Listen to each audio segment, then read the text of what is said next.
Question from first part.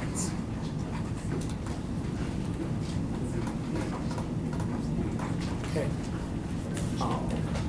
This presentation is uploaded in the Blackboard. If you go to the week 1, you can see the lecture presentation, week 1, session 1. Okay.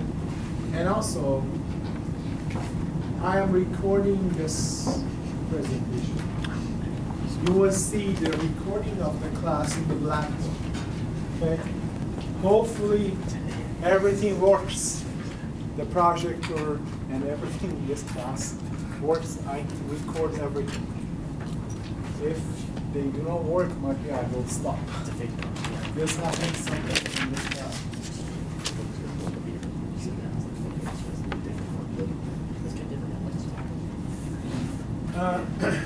First, I'm gonna talk about introduction to dynamics. Most of those contents will be familiar with you, but I have to review. And also, if we have time, I will give you a lecture about the kinematics of the particle. Hopefully, we have time today. About the introduction to dynamics. Why we need to learn dynamics?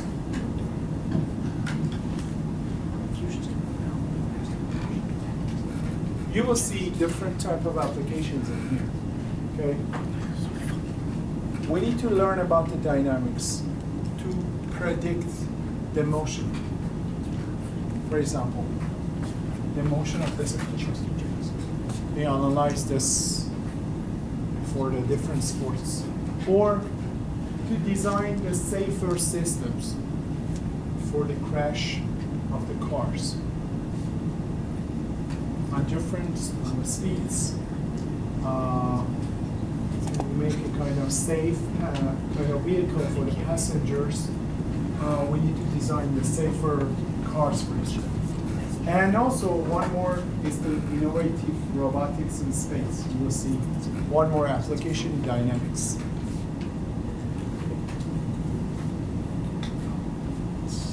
Then, what you learn in the week 1. First, I will describe the historical development of the mechanics. I will explain the new Newton's law. And I will apply the basic kinematics of the particles. You will see some of the relations between how to find the velocity, acceleration, and the position for a particle for the week 1. Now, first, this slide. It shows the evolution of the mechanics from Aristotle to 21st century. Started with Aristotle that he mentioned about the motion needs a cause. Heavier objects fall faster. At this time, the early natural philosophy of the motion developed. Then Galileo used experiments to discover constant acceleration and concept of the inertia. At 16th century, he replaced the intuition with the measurements. And finally, Newton invented kind of the foundation of the Newton's third law. And in 18th and 19th century, energy, momentum, conservation law, thermodynamics, and they are expanded the mechanical theory. And in 20th century, the new framework of the micro and nano, such as quantum mechanics and the relativity, were developed.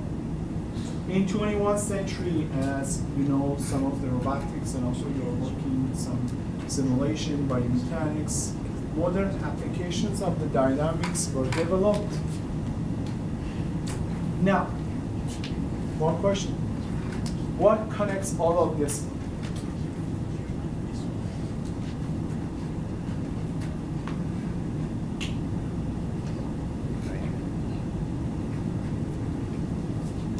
What connects Aristotle to Galileo Galilei with Newton, Newton with energy momentum, with quantum mechanics, with advanced applications. What is the common between all of these thinkers or all of this modern development of the mechanics?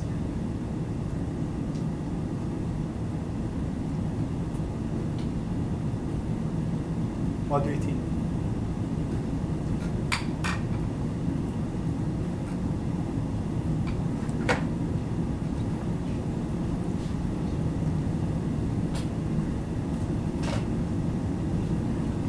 What connects all of this with?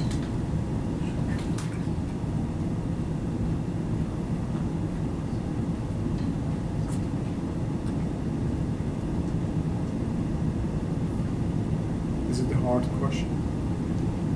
Yes. Yeah. Motion? Motion. It's a kind of dynamics. Dynamics is coming from the motion. There's people, motion. Also you can see dynamics, also this mechanical dynamics. And also in here, dynamics. This is common between all of these ones. Next question. In future, here,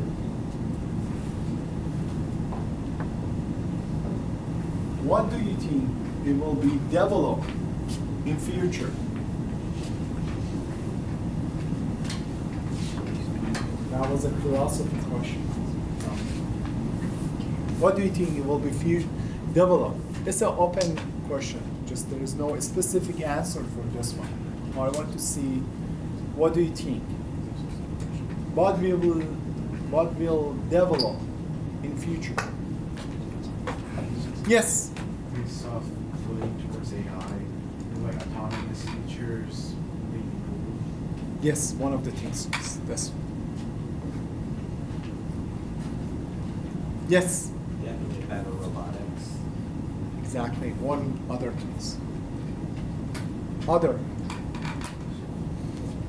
You have your 28 minds. You will have 28 different answers. Quantum computing, light speed travel. One of the things. Yes. Why not?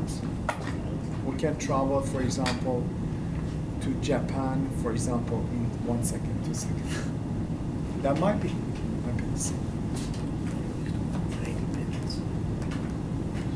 Other.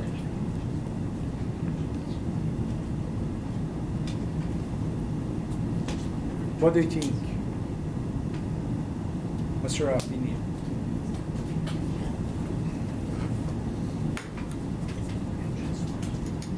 Three out of 28 students. What do you think? Nothing will be developed? The science will be stopped?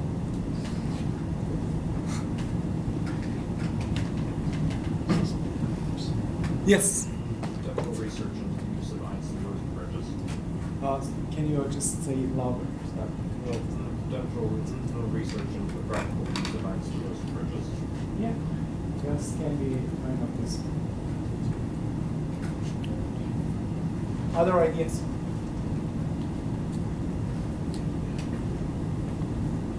It's a kind of live 3D printing of the tissue. That was interesting.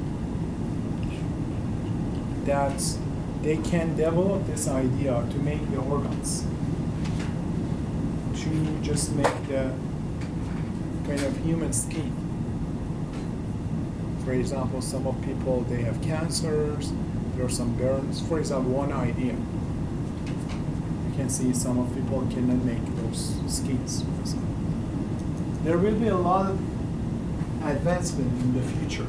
For example, if you live in this century, might be you didn't think about the future advancement in robotics, in space, for example. Now we are looking here, might be future, as you mentioned, speed traveling, robotics, cars, or new energies. different advancement in the kind of the medicals, maybe happens in the future. Okay. An overview of the mechanics. Mechanics is the study of how bodies react to the forcing acting to them. Okay? In different courses you passed and also you saw, for example, in statics,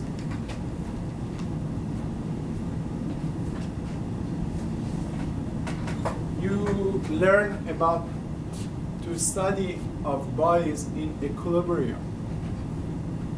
Can somebody tell me what this one means?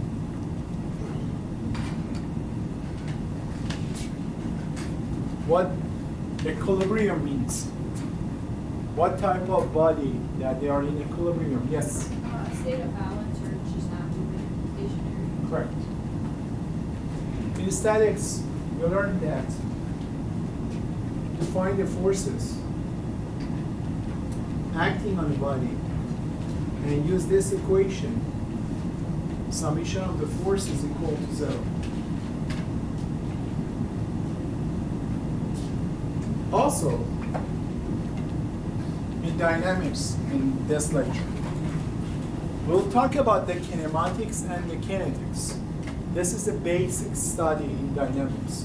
In advanced one, we will just learn more, but in dynamics in our course, we will talk about the kinematics and the kinetics of the particle and rigid body. What is the kinematics? Kinematics is the concern with the geometric aspect of the motion. What are the geometric aspects of the motion? These aspects can be position, velocity, acceleration. In kinematic study of the bodies and rigid bodies, we are looking for to find the position, velocity, and acceleration, and how we can relate those on different conditions. For example, it's a car, it's just moving on a straight path, or it's a roller coaster moving on a kind of curvilinear motion, or a missile or large vehicle just when goes in the space and also in different stage.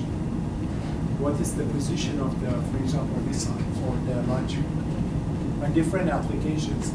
We can relate this position, or from the position we can find the velocity, and also we can find the acceleration. Those are fundamentals in dynamics. Also, in the kinetics of dynamics, it is concerned with the forcing causing the motion. What does it mean?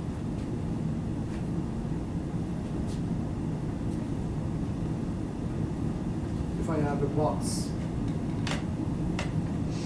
if I do not apply any forces to this one, this box will stay at this position.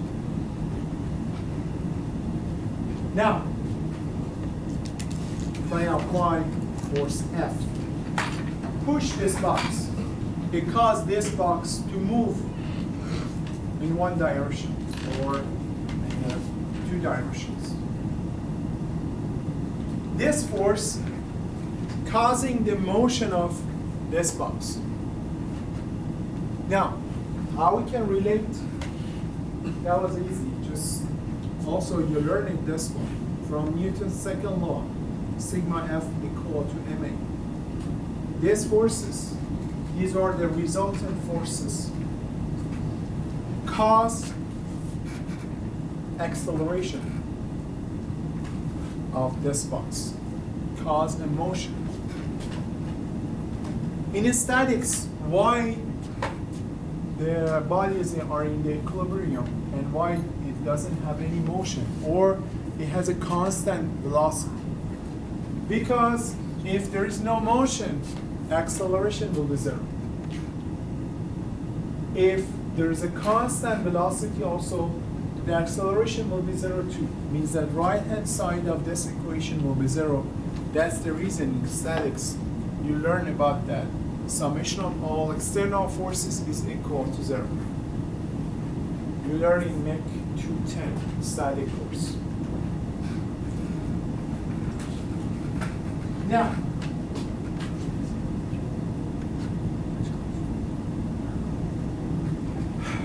there are several applications. These are some of the applications related to the real world applications nowadays.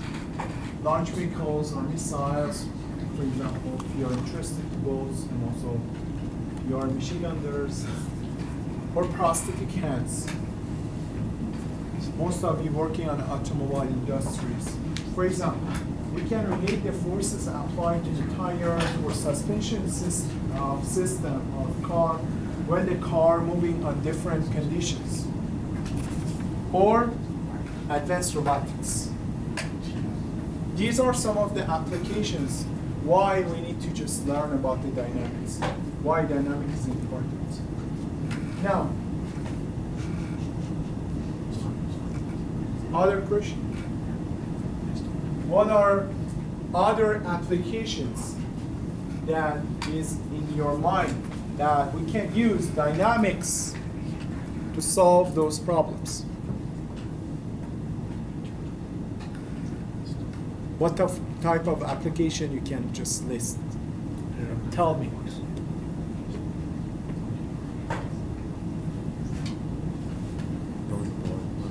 What applications?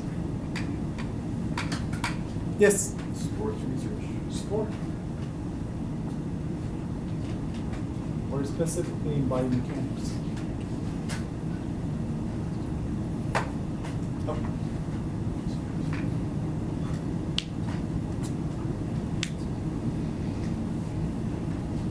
This class has several issues. I am just ready for any issues in this classes. If those ones turn off or just burn, I have one project. Or also, if nothing work, I can close those screens as I will use the whiteboard. Do not worry. Other applications that you can name to use dynamics to see the motions, see the no applications.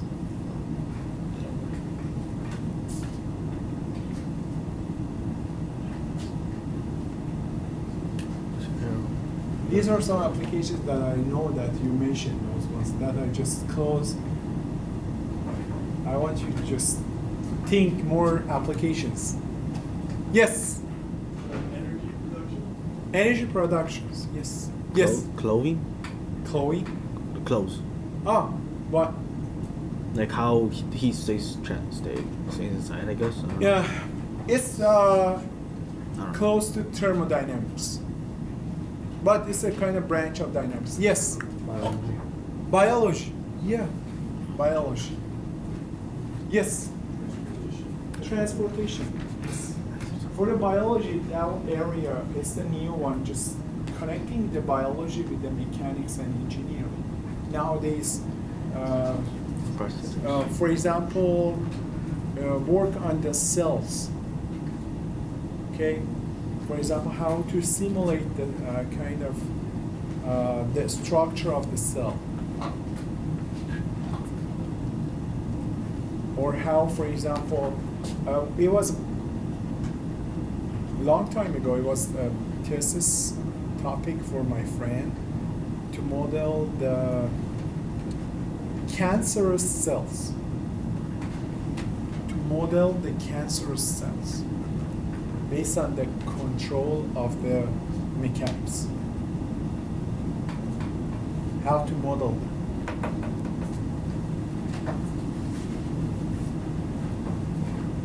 Any other idea?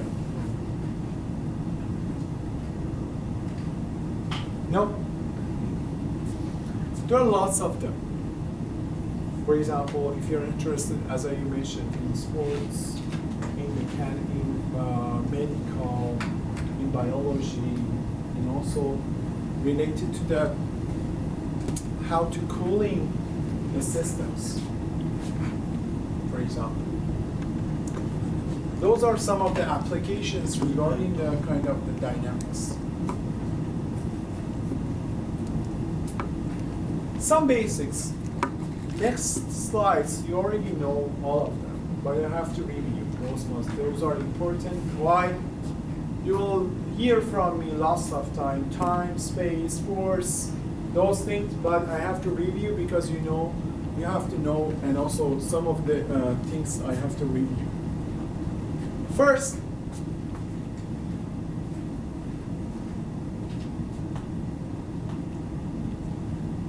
the space.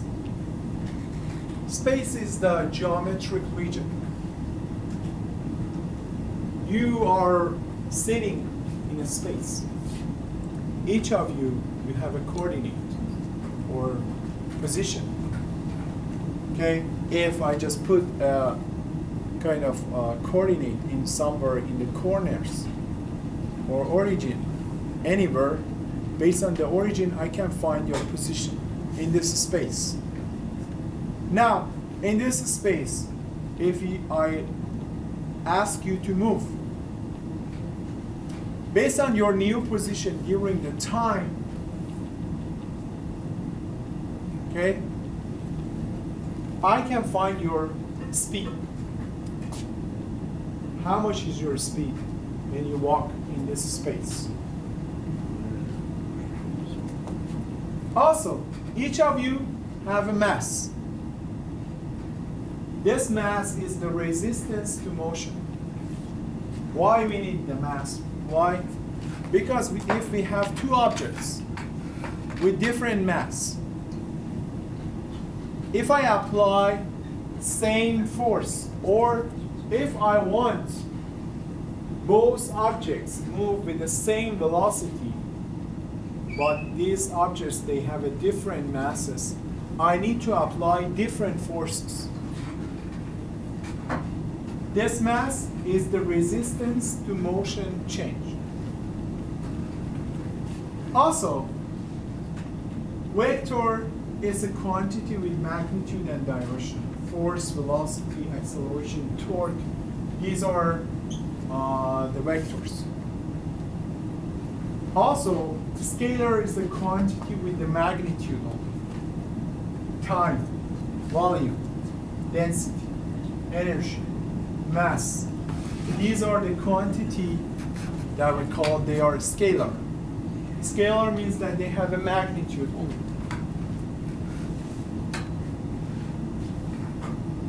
Scalar has a magnitude, vector has a magnitude plus direction.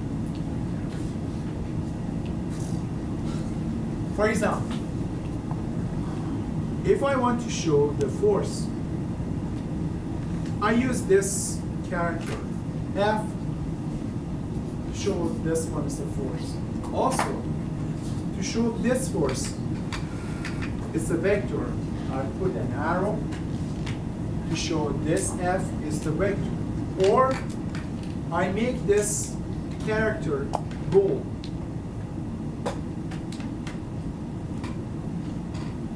Some of the references use each of them. Some use an arrow, some use the bold character to show one F is the vector. However, you can see that. Just write T for the time, V for the volume, rho for the density. You never saw, for example, they just put an arrow on rho or volume or time because they are scalar. They have only magnitude. They do not have a direction.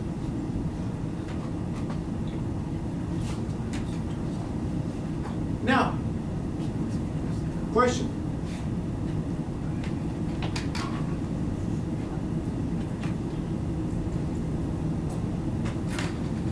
Friction force is a scalar or is a vector?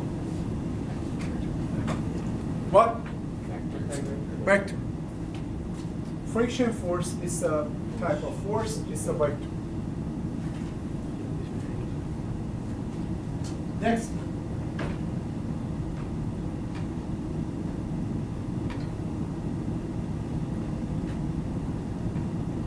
Scalar. Have you ever heard about the potential energy?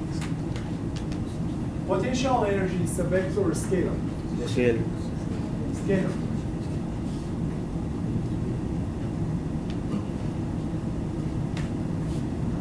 Next one.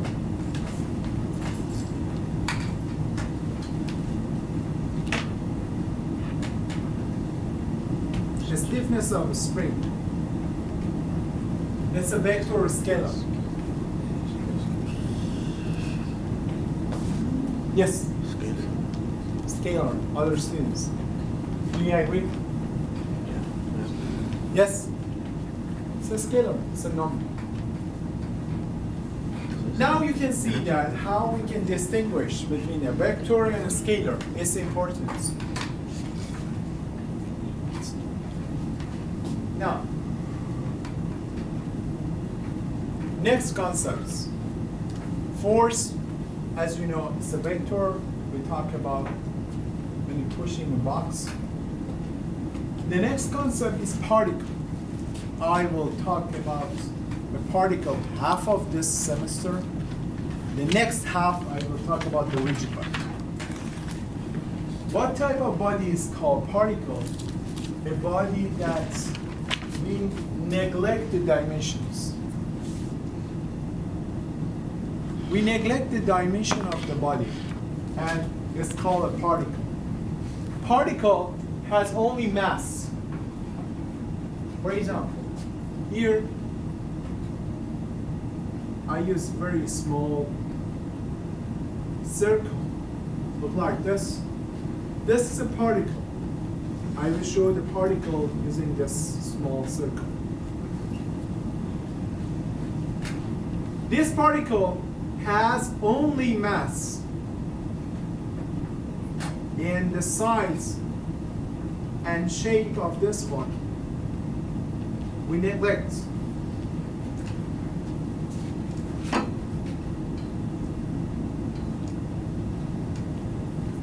An example is a point mass moving on a path. We just want to show the position. We want to show the velocity. We want to show the acceleration of this point mass. This is one example that the body, we neglected the dimensions. The next one is the rigid body.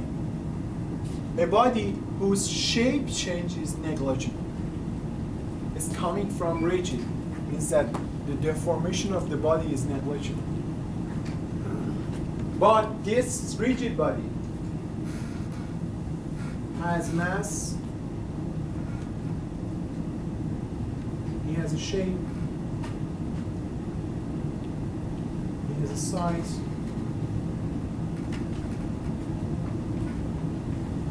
One example is the rotating wheels, tire, car, bicycles. Any type of applications I just explained. Missiles, boat, hands, prosthetic hands. Those are the examples for the rigid body.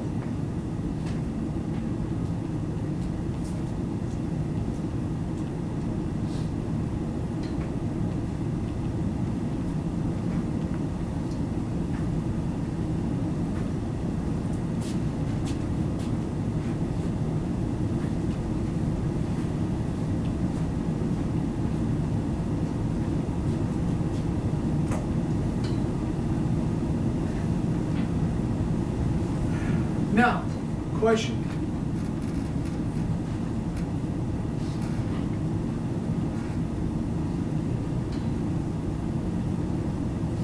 This is end of my kind of art. I can draw this one. And my daughter, she always asks me that. I'm good at just copying the painting, but for example, from the beginning, if you ask me to do anything, I cannot do. But for example, if you give me an art and shape, I can copy very well. But this is end of my art. Just please accept. I can draw a car look like this. Nothing better, nothing worse. This is the acceptable one, my opinion. It's a car. moving on a straight path. Okay? And after some time, I want to just measure the velocity or speed or the acceleration of the car. Can I consider the car as a particle?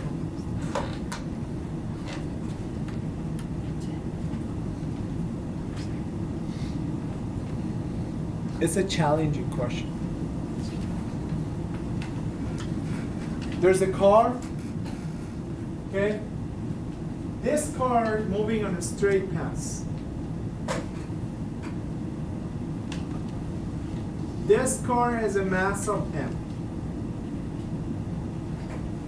After some time, just moving on a straight path, I want to find the speed, velocity.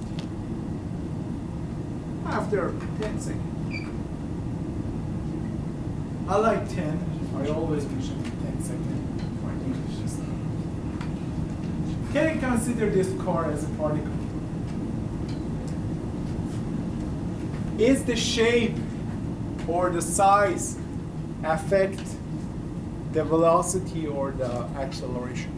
Yes, I'd say you can't be treated as a particle. Just because we can or we cannot. Cannot. Cannot. Why? Because as you said, like the shape of the car, the mass of the car can affect. We have the mass. Like the size of the car can also affect the velocity. Yeah. Depends if you were taking into account aerodynamics. We do not. That's a one. We do not count the aerodynamics. We can treat You treat it as a particle. particle. Any other answers, for example, can be or cannot?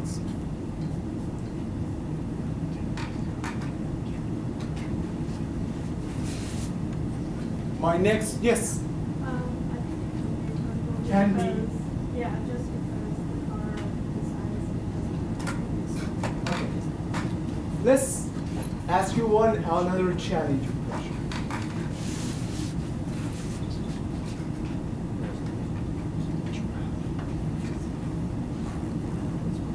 This is a tire. It's a tire. Just this tire is rotating. Now, if this tire rotates, for example, I want to know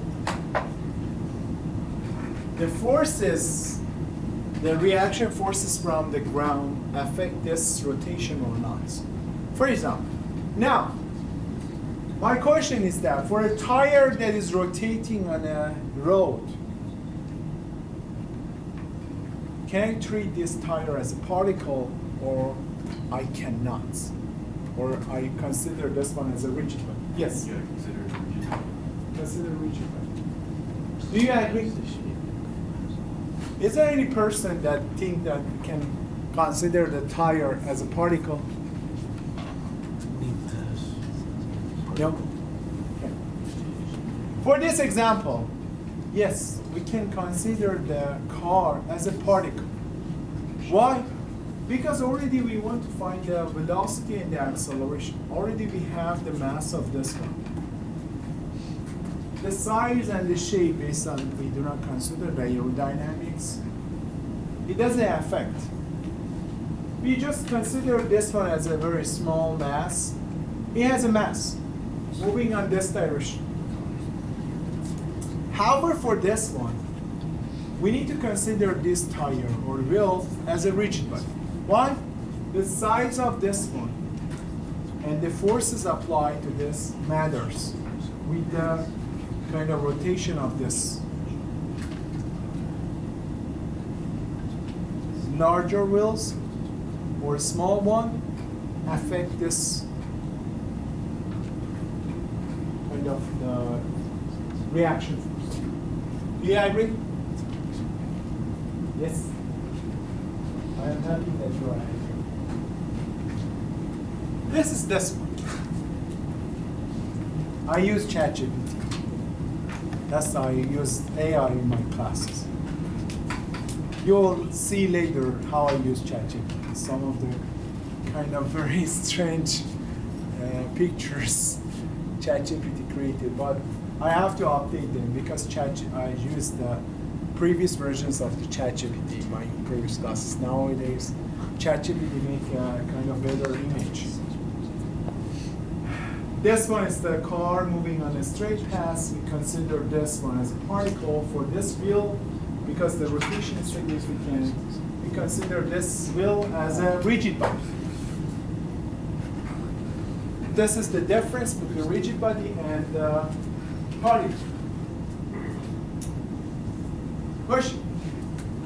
You already know about the Newton's law. Okay. First question. What is the first law of the motion?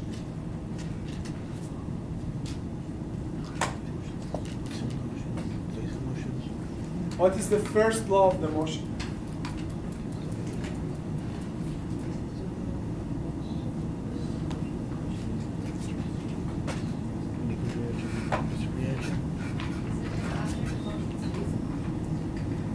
Unless something affects it. Like an outside force is exerted. The first part is much better than the second one. Oh. Can somebody complete, your name is Olivia, right? Is Olivia's answer? Yes? An object in motion will stay in motion unless acted upon by an outside force. A body just stay at the motion if there is no more forces acting on that. Or it moves with a constant velocity if the summation of all resultant forces also is 0 too. Similar to this. This is a chair. Consider it's an ideal place, no friction, no nothing. If I push this one, with all resultant forces will be 0. This chair, if I do not apply any forces, it stay at this position. But consider that all forces apply to this one, when this one moving with a constant velocity 0. It continue with a constant velocity. If the resultant forces are not 0, for example, there's a friction, it causes this chair stop. This is the first law of the motion.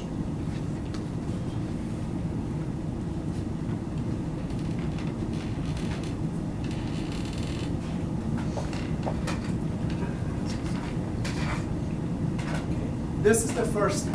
A particle remains rest or continue to move with uniform velocity if there's no unbalanced forces. Next question. What's the second law? You know. What's the second law?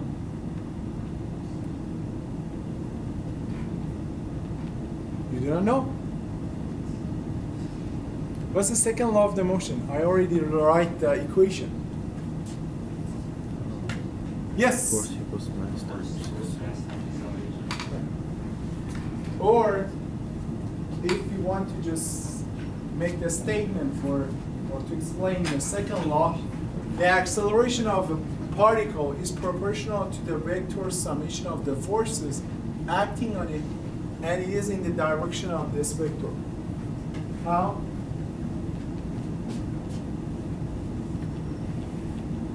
This is summation of the forces equal to mass multiplied by acceleration. This is the second law of the motion. Then, means that this acceleration, this, is proportional with the vector sum of the forces. How? If I divide both sides by m, acceleration will be summation of the force multiplied by 1/n. You will see that this acceleration is proportional with the sigma f by this coefficient, and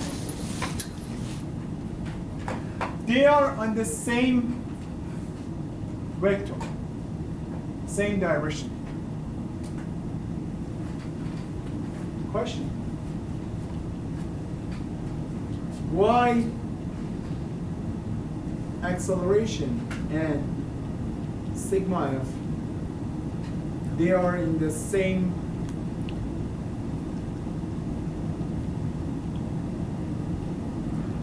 direction? Why? Why they are not in the different direction? Why they are in the same direction? I ask you many questions, right? Why? Yes. Sorry, can you? Correct. Because the mass is a positive.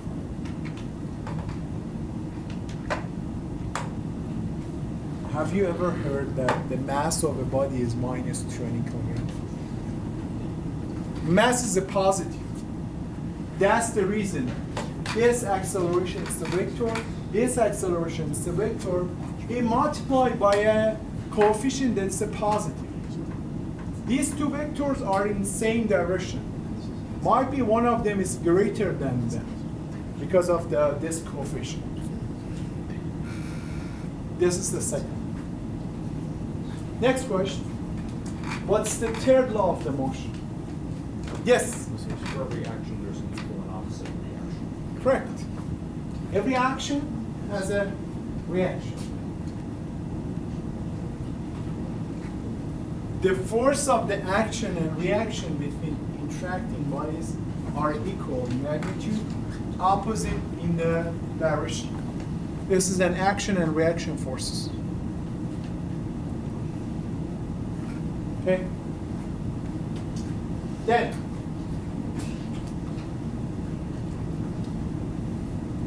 there are some comments. First, the law of the motion, or the Newton's law, they are measured physically. Okay? They found this formula by experiments. Sometimes you can find the formula based on the theoretical. You solve lots of differential equations. Finally, you can find some of the equations. But the Newton's law is based on the physical measurements. Then, Newton's second law, F is equal to mass multiplied acceleration. And F is resultant force, M is the mass, A is the acceleration. Also, the first law is the consequence of the second law.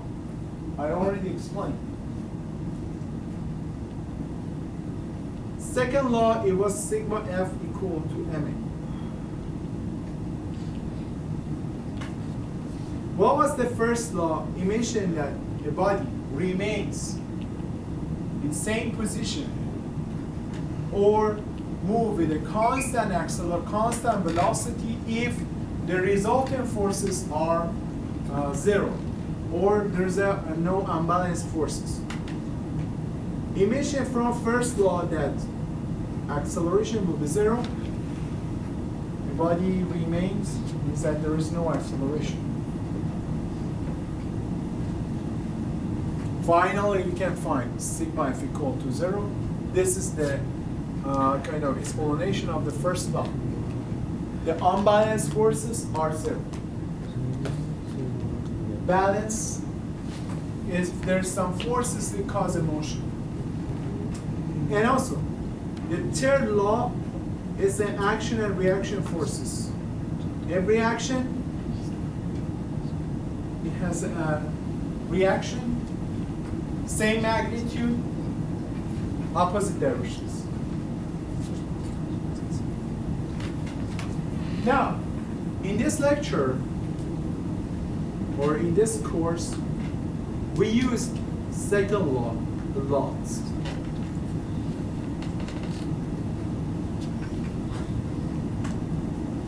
This is how I use the second law, and also you will see later.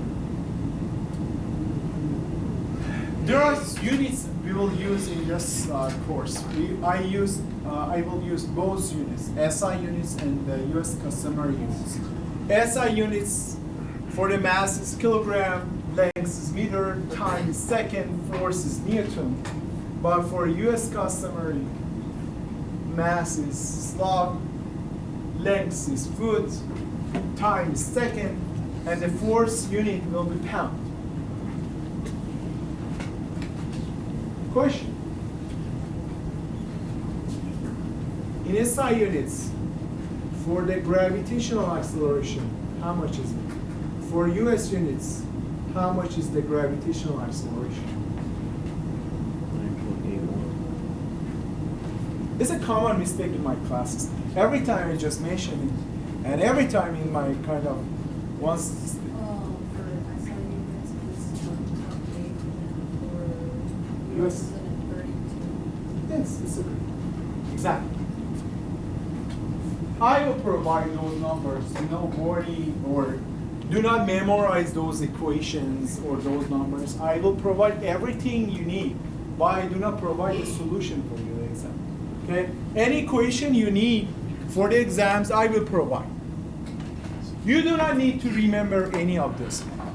Okay? But the reason I mentioned that, even though I provided in the exams, some of the students confuse and use another units.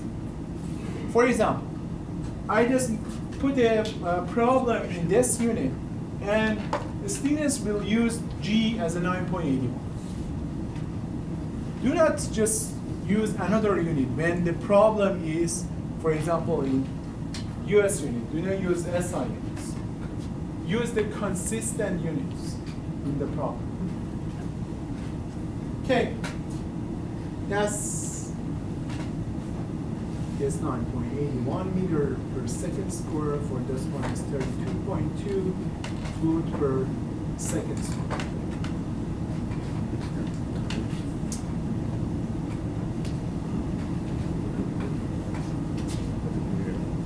Okay, now just briefly I explain and then I will stop the course because I need more time to explain. The next part of the lecture is about the rectilinear kinematics. And what I'm going to talk, in the kinematics, we will find the position, displacement, and the velocity and the acceleration. What is the rectilinear motion? For example, it's a particle. I put a camera in front of this screen, and I captured the motion of this particle during different times. For example, some of you just sit here, I just ask you when particle is at 1 second, shut. 2 second, shut. 3 second, shut. And capture the position of the particle during different times. Then, when I see this particle during different time, and just I connect their position, I can see that this particle moves on a straight path.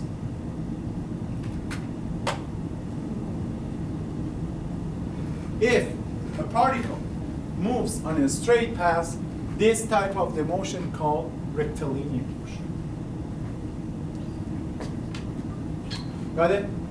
Now, for this one, we want to find the velocity, position, and the acceleration, and what are their relations. Okay? Any questions? I want to stop the course because I cannot teach in 5 minutes. Okay, thank you for coming to class. Please